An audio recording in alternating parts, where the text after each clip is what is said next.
situation géopolitique du monde entier aujourd'hui, avec la crise de l'Ukraine, démontre à souhait que l'Afrique se cherche une place et un rôle dans le concert des nations. Des années de déportation, d'esclavage, de colonialisme et de néocolonialisme ont démontré à souhait la volonté des nations puissantes, concentrées de ce qu'ils ont appelé à son temps la communauté internationale, mais qui en réalité était un consortium des pays de l'Occident. Vous conviendrez avec moi que le Conseil de sécurité des Nations Unies est essentiellement constitué de 3 pays de l'Occident et de 2 pays hors Occident. Et parmi les 2 pays hors Occident, il y a la Russie qui est un pays en réalité de l'Europe, dans un continent qu'on appelle l'Asiatique. Donc la situation qui se pose aujourd'hui est celle de ces pays qui, à l'orée des indépendances, ont rassuré les pays africains qu'ils allaient leur apporter le soutien et l'accompagnement nécessaire pour qu'ils puissent s'intégrer dans le Conseil des Nations. Vous convenez avec moi que 60 ans après, les États africains se posent les bonnes questions, notamment avec ce qui leur arrive aujourd'hui.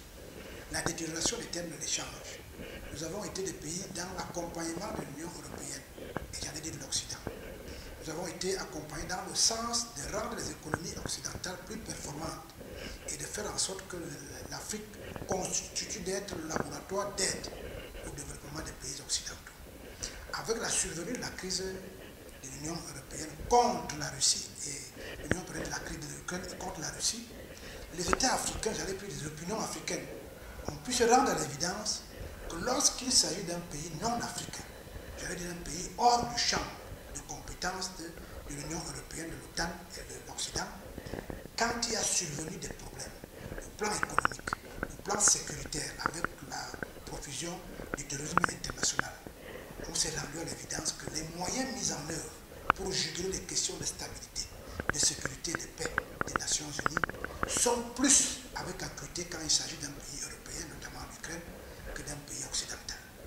Le nombre de sanctions et de dispositions qui ont été prises par l'Union européenne et l'OTAN pour empêcher l'Ukraine de tomber dans la désuétude de l'insécurité et de l'iniquité internationale sont pratiquement 100 fois plus importants que ce qu'on a mis en 60 ans en ce qui concerne les pays occidentaux. Il vous concerne donc dans ce sens le Mali, la RCA et d'autres pays africains sont une photographie tout à fait parlante de ce mansuétude négative, de ce soutien purement déficitaire en ce qui concerne les pays occidentaux.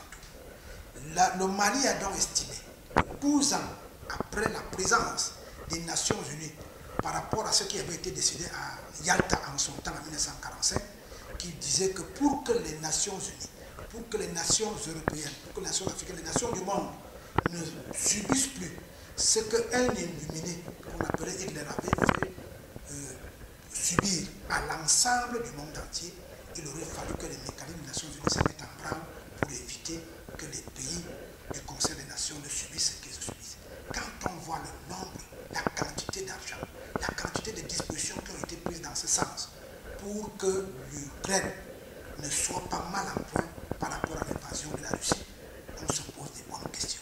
Et là, on s'interroge sur le bilan de la présence, non seulement des bases militaires françaises en Afrique, mais surtout de la mission des Nations Unies en ce qui concerne le Mali, c'est-à-dire la MINUSMA. 12 ans après, le Mali était un pays constitué presque un 8e du continent. Mais au jour d'aujourd'hui, le Mali est devenu la portion congrue. Un tiers qui appartient à le Mali et l'autre 2 tiers qui est aux mains des hordes de bandits qu'on appelle les terroristes.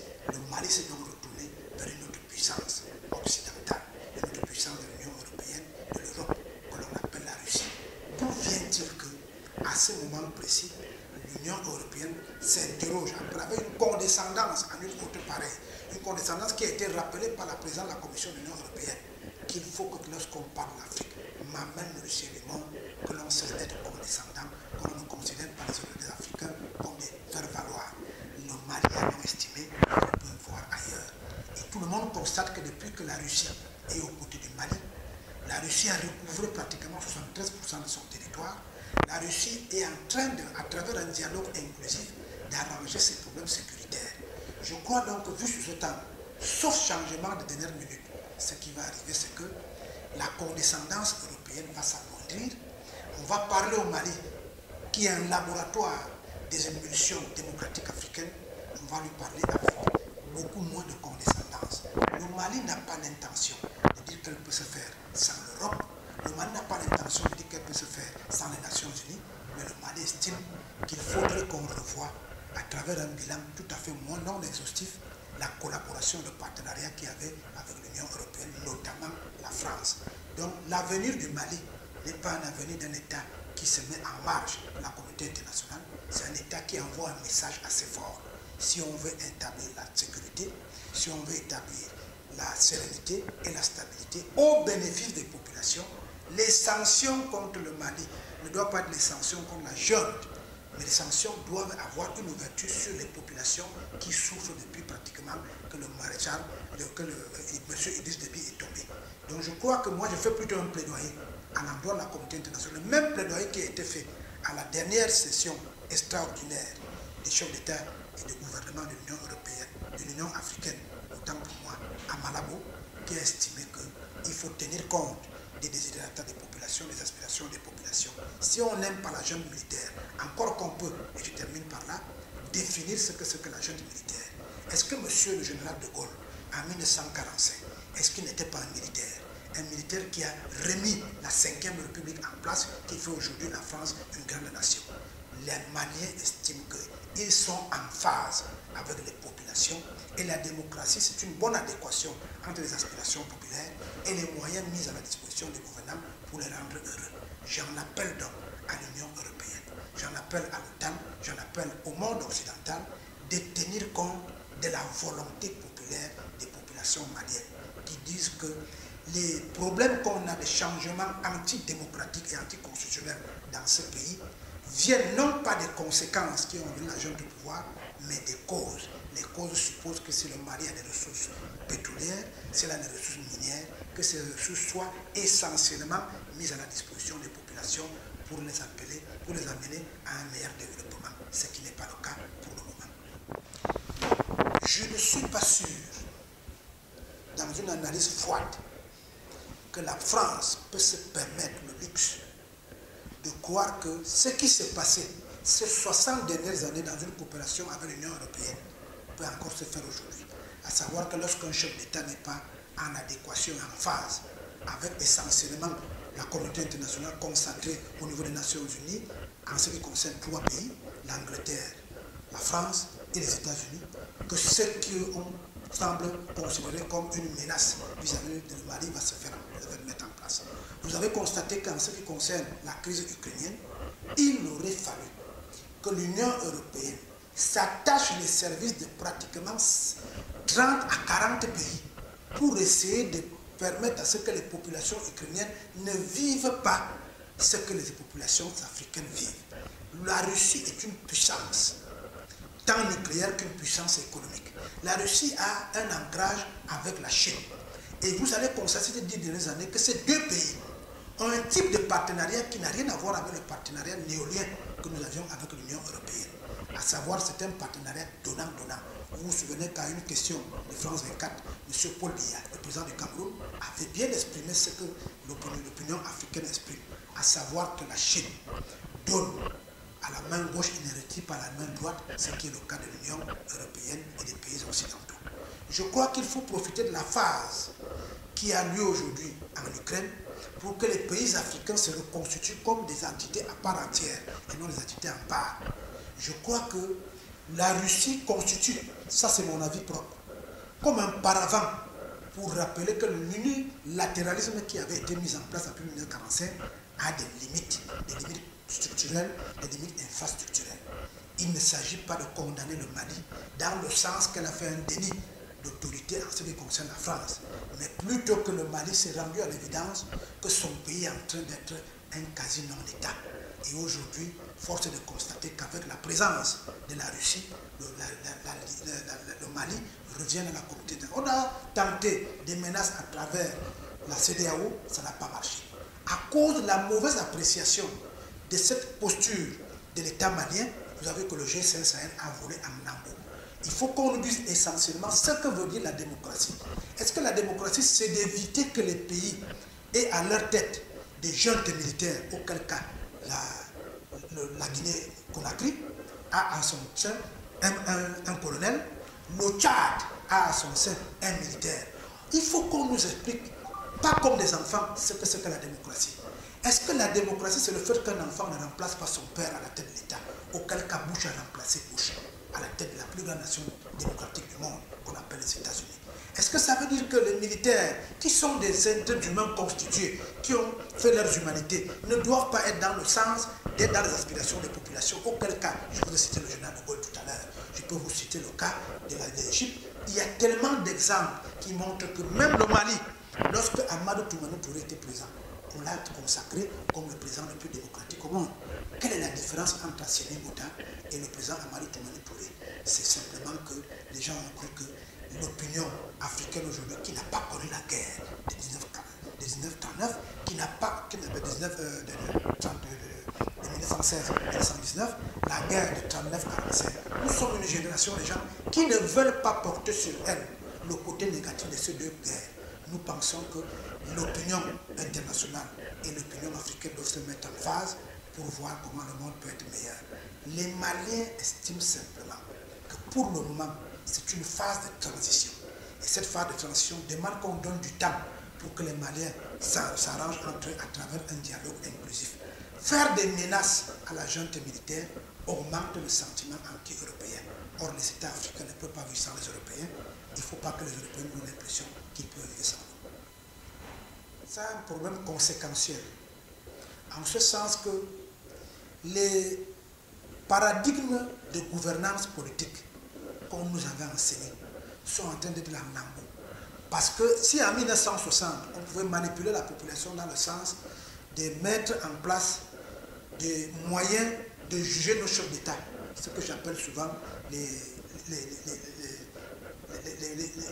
comment est-ce que je peux appeler ça, la façon de juger un gouvernement. Prenons seulement le cas du franc CFA. Vous savez que les pays africains du giron de la France ont un problème sérieux. C'est que l'essentiel de leurs économies sont gérées par la France. Et la France y a ajouté à travers l'Union européenne ce qu'on appelle les apports des partenariats économiques. Ce dont il s'agit, c'est qu'en fonction des ressources qui sont les nôtres, que l'on puisse vivre heureux. Nous n'avons rien contre la France. Le Mali n'a rien contre la France. Je pense que si dans quelques années, la situation ukrainienne nous aide simplement, à travers une photographie assez simple, de voir que l'Union européenne ne respecte pas la souveraineté des États africains. Que la France se tient seulement aux côtés de ses propres intérêts. Ce n'est qu'à ce niveau. Mais ça a un lien.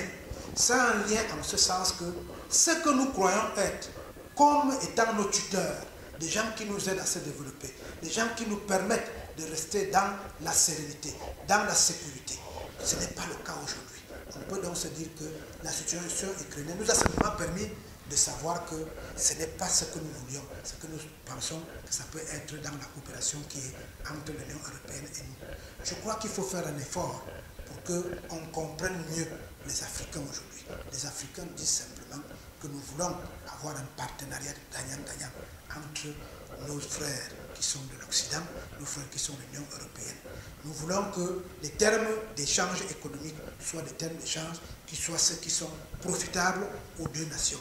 On ne peut donc pas comprendre qu'au moment où je vous parle, 50 ans après les indépendances, que tout ce que nous faisons doit être dicté par l'Union européenne. Quand on voit le langage du président Macron qui va au Burkina Faso et qui estime à mon vision que les populations du Burkina Faso ne vivent pas bien et envoie tout un chef d'État aller réparer comment on appelle ça, un climatiseur. C'est un peu des situations de connaissance qui donnent l'impression aux Africains qu'on méprise nos chefs d'État. Les critères de convergence, comment aimer nos leaderships africains, les critères de divergence, comment ne pas les aimer, doivent être calés et collés à l'aune des critères économiques. Si l'Europe veut à tout prix venir en aide à l'Afrique, encore que la notion d'aide 60 ans après est une notion préparative, nous pensons que nous avons les matières premières. Ces matières premières peuvent aider les États africains à se développer, et ces matières premières ne doivent pas se développer uniquement avec une partie de l'Europe qu'on appelle l'Union européenne. Ils doivent se déplacer au niveau de l'Afrique, avec la ZLECA qui a été mise en place, la zone de libre-échange intercontinental économique qui fait en sorte que si un Camerounais veut faire commerce avec un Gabonais, il n'a pas besoin de passer par la France.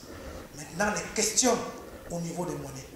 Vous avez pu remarquer que les États africains subissent le contre-coup au plan économique des désirata de la relation entre l'Union européenne et la Russie. Prenons seulement le cas du blé. Au nom de quoi, si on va acheter le blé, on doit passer par la France qui ne produit pas le blé? C'est pour cela que vous constatez qu'il y a comme une inflation économique dans les pays africains. Parce que les pays africains doivent passer par la France. Et c'est la France qui va au Japon acheter le matériel. C'est la France qui va en Ukraine. C'est la France qui va en Russie. Maintenant que la France elle-même décide de couper ses relations avec l'Ukraine, avec la Russie, nous pensons que pour ne pas mourir, pour qu'on ne continue pas de jouer nos chefs d'État comme des gens qui ne nous rendent pas heureux, nous en appelons à ce que l'ouverture vers ces pays qui sont la Chine, qui sont l'Union européenne, qui sont l'Ukraine, qui sont la Russie, soit ouverte à l'ensemble des pays africains afin qu'on puisse rendre le pays heureux. Nous nous refusons qu'on nous a déjà volé la culture, on nous a volé le culte, la religion et la religion européenne. La manière de gouverner notre pays est la manière européenne. La manière même de s'habiller, la manière de faire est la manière européenne. Nous pensons donc, au jour d'aujourd'hui, l'Ukraine nous a donné à voir et à comprendre que nous sommes dans un monde où chacun doit se mettre en place. Le sommet de Malabo a consacré à l'intérieur de l'Afrique une certaine résilience économique africaine. Vous avez vu qu'ils ont introduit de façon civiline, à l'ordre du jour du sommet de Malabo, la notion de changement anticonstitutionnel des régimes en Afrique. Convoquons l'Ukraine. L'Ukraine a eu 2 changements anticonstitutionnels. Le premier président démocratiquement élu de l'Ukraine a eu la malchance qu'il était pro-russe.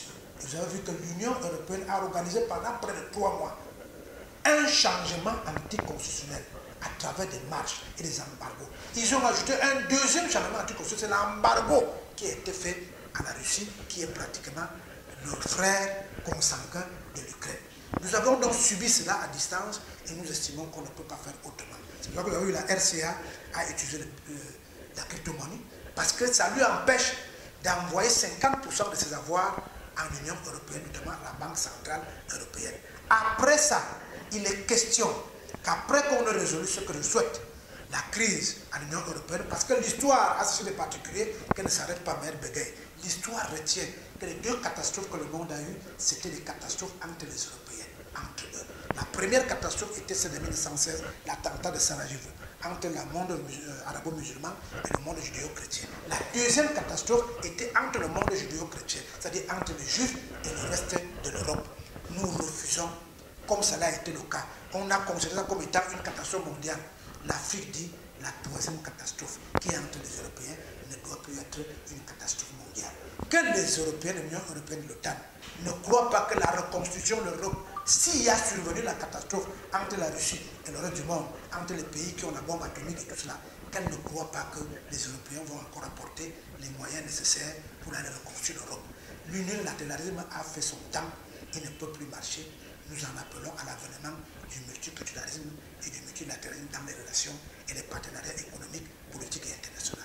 Pour l'avenir de la France-Afrique, la France a des relations historiques avec l'Afrique. La France a commis 3 erreurs stratégiques. La première constitue l'élargissement du monde France-africain. La France a ses 14 colonies qui sont du giron des francs de colonies françaises d'Afrique. La France a créé l'Organisation internationale de la francophonie. Nous avons cru, face à l'iniquité internationale et mondiale, qu'on pouvait compter sur la France en tant qu'interlocuteur privilégié auprès du Conseil des Nations, notamment au Conseil de sécurité et aux organisations internationales qui sont parties des Nations Unies. La France a cru devoir ou élargir aux pays lusophones, aux pays anglophones, qui ne sont pas du domaine de la France-Afrique. Ça, c'était la première erreur stratégique au plan géostratégique mondial.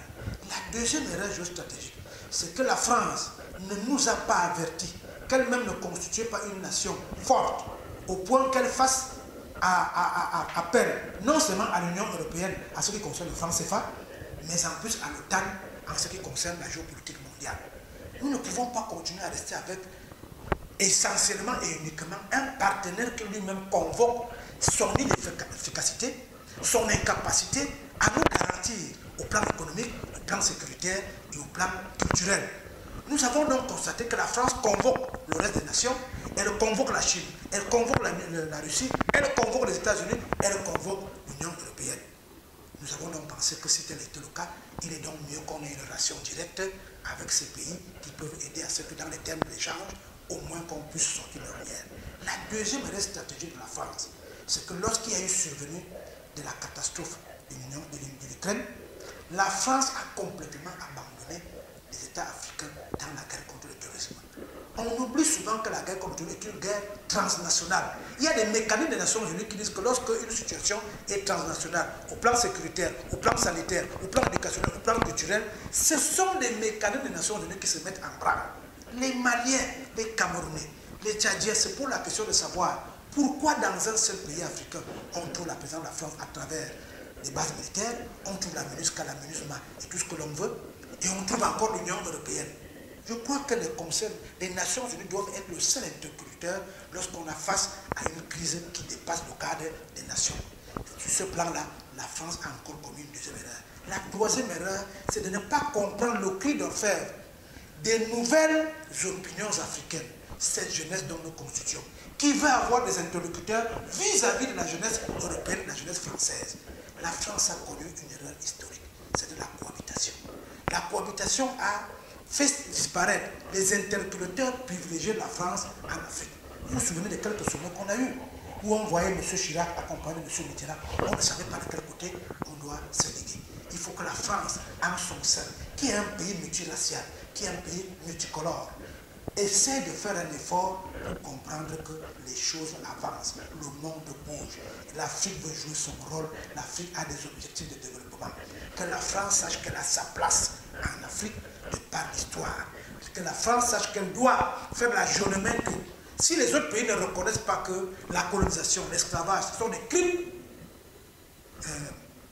contre l'humanité, la France a le devoir, parce qu'à son sein, c'est une multinationalité, de reconnaître que nous sommes les Français, nous sommes des francophones. C'est le seul pays au monde qui a pu construire avec l'Europe un partenariat visible et crédible. Mais ce partenariat mérite que les États africains trouvent ce qu'ils peuvent trouver là-dedans. La France ne doit pas se comporter comme les autres États. C'est un partenaire avec lequel nous comptons et n'a pas besoin de convoquer l'Union européenne qui n'a pas la même histoire que nous. Elle n'a pas besoin d'avoir des relations de condescendance avec les États africains. Que la France se remette rapidement en scène. Qu'elle sache que le Mali, la RCA, n'ont pas besoin d'être contre la France. Ils estiment simplement que la France ne joue pas le beau rôle. Or, nous aimons la France, nous sommes des francophones, nous sommes des francophiles, nous ne sommes pas contre les États.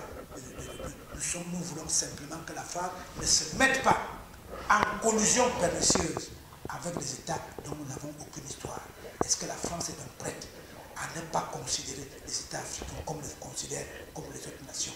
La France doit savoir que nous sommes ensemble. Est-ce qu'elle est donc prête à être avec nous? Je crois que c'est de ça qu'il s'agit.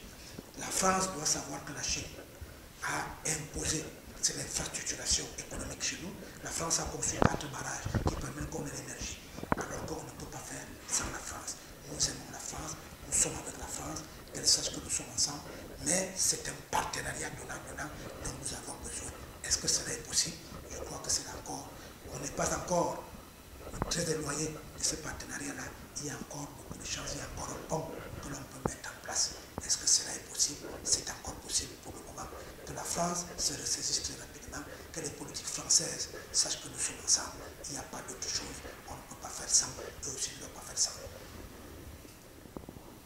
Au plan géopolitique, quand on voit le discours de M.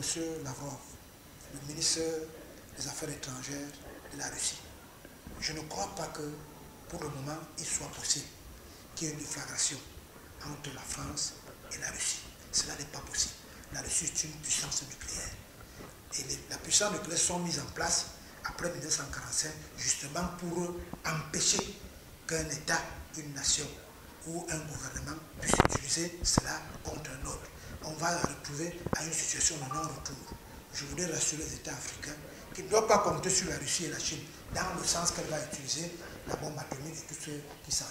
La Russie, à travers le discours du 24 avril, je crois, de M. le Président de la Russie a été claire.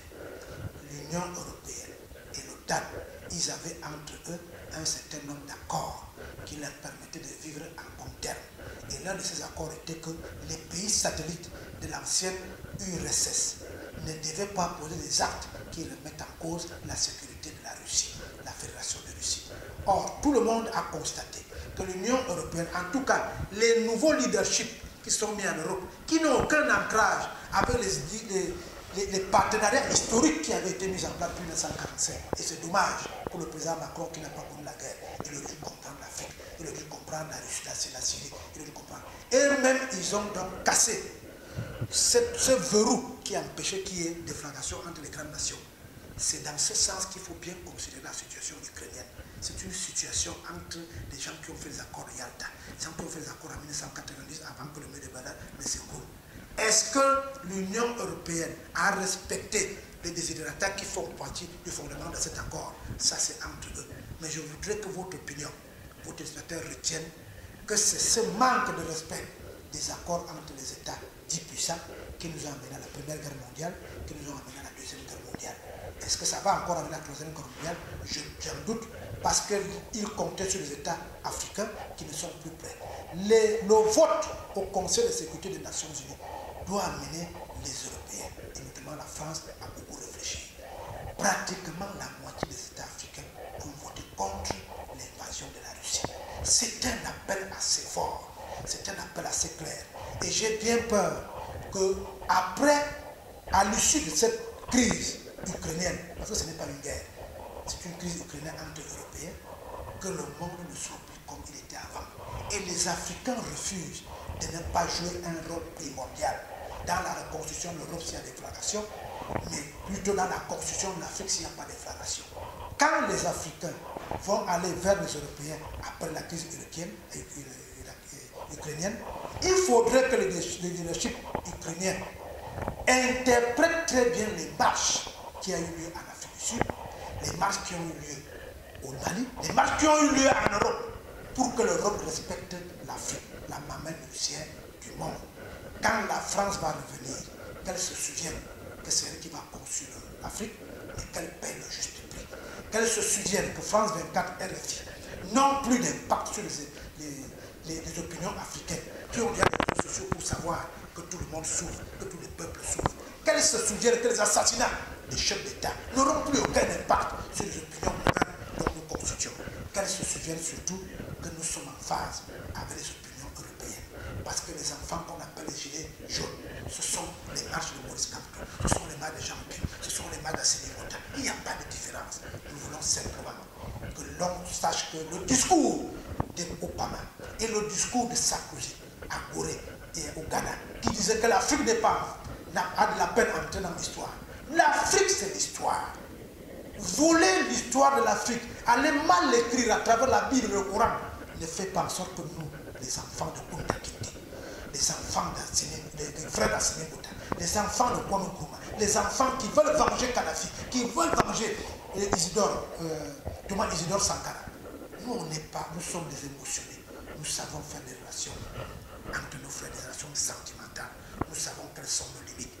Nous n'accepterons plus jamais. Il faut que la France le sache. Il faut que l'Union européenne le sache. Nous sommes le monde de demain. Après la crise ukrainienne, il faudrait qu'au Conseil de sécurité, je voudrais conclure par là, la révolution qui commence aujourd'hui doit remettre en cause la révolution qui a été mise à l'issue de 1945 à Yalta. Au nom de quoi? Pour préserver la paix et la sécurité et la paix mondiale. 4 pays européens se trouvent au Conseil de sécurité des Nations Unies. La Russie, la Grande-Bretagne, la France, l'Angleterre et les États-Unis. C'est pas normal. Il est question qu'aujourd'hui les 54 pays africains ne soient plus représentés par un pays colonial qu'on appelle la France. Les 54 pays africains doivent être représentés au Conseil de sécurité des Nations Unies. Ils doivent être représentés dans toutes les institutions créées à l'issue de 1947. L'UNESCO, la Banque mondiale, le FMI, toutes les institutions qui ont été créées pour permettre l'émulation des nations et des peuples du monde. On ne peut pas comprendre que vous allez au FAO, vous allez au Fonds monétaire international, vous allez à la Banque mondiale. C'est toujours les pays européens qui se trouvent. Et les gens qui disent, qui prétendent venir aider l'Afrique, viennent en fait pour être les agents commerciaux des multinationales européennes. Je crois que le temps est révolu pour ça. Cela s'est vu déjà avec la Covid-19.